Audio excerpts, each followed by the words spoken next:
यही भेष बना करके मैंने गा दिया और विराह नगर के बड़े जोगी निकल गए और जोगी गाने लगे। सरगी लाओ बेटा। अरे बाबा दिन भर बिया का बारा तो सजिया के लगल लल्ला पूरा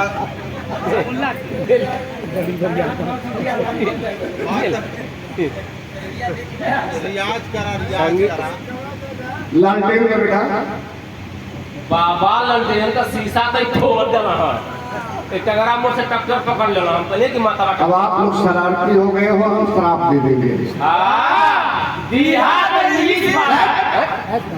शराब नहीं श्राप। हाँ तो दे दा दाढ़ी वाला मोर जा। वाह वाह वाह। हर आत्मा में परमात्मा का वास हुआ करता है। ये भैया धारा नगरी उज्जैन में कल का राजा आपके पृथ्वी की एक पैर पर खड़े थे।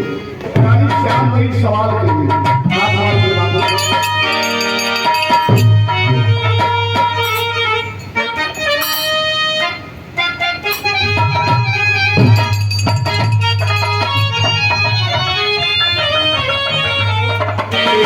खड़े भरतरी हरी और झोली फैलाए हैं। करे कि माँ एक बार बेटा करके लिए पीछा दे दो, माँ एक बार बेटा करके पीछा दे दो। रानी श्याम गई रोवत भी कहे काका बाबू कौन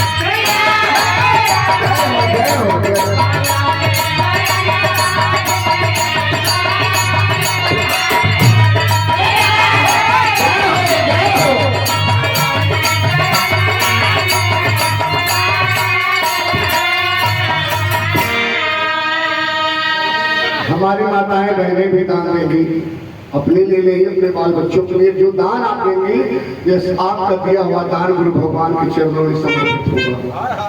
के जवाब रहो, क्या जवाब रहो?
ये जो कैमरा लगाए हैं आप लोग को कुछ दान दक्षिणा दीजिएगा, आप लोग बाल बच्चा सुखी रहेंगे, क्योंकि आप लोगों का दिया हुआ दान गुरु भगवान के चरणों में जाएगा। आशीर्वाद हमें नहीं आप लोगों के बाल बच्चों को मिलेगा।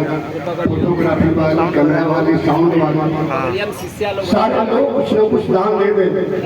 और मालिक के चरणों में समर्पित हो जाए। ये मत सोचिएगा कि दान लेकर के राम निरंजन होकर चले जाएंगे, नहीं, ऐसा नहीं होता है।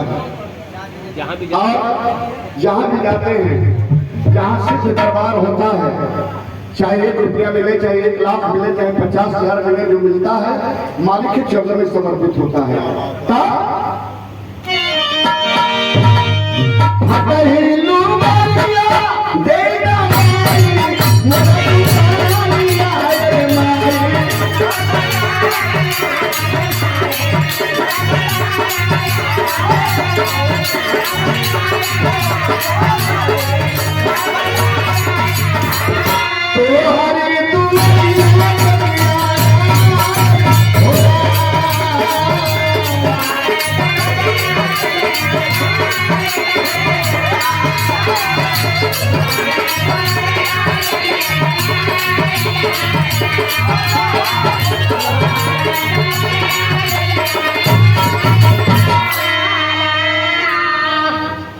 अच्छा, तो एक लाइन और है, रोत रहनी रानी श्याम। क्या करना है? रोत रानी श्याम देव कहनी, रोत रहनी, देख रहनी, हरी हरी कहता है। कहना में हरी के माई, कहना में हरी के माई लगे कि धरती फाट जाए, कहना में हरी के माई लगे कि धरती फाट जाए।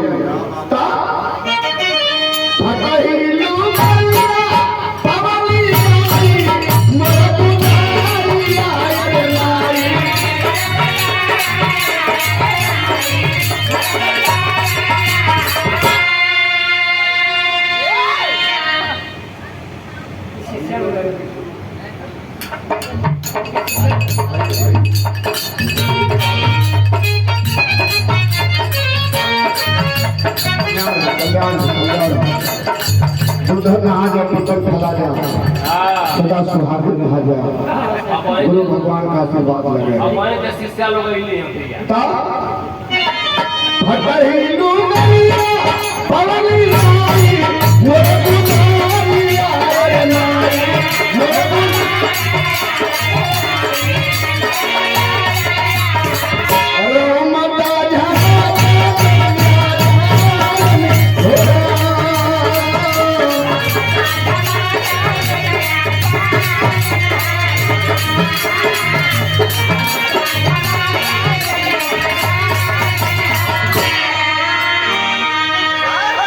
अच्छा जी, सदगुरु भगवान के नाम से दान दे, गुरु जी लोगों का कल्याण करें, जे ना दे गुरु भगवान और लोग का कल्याण करें।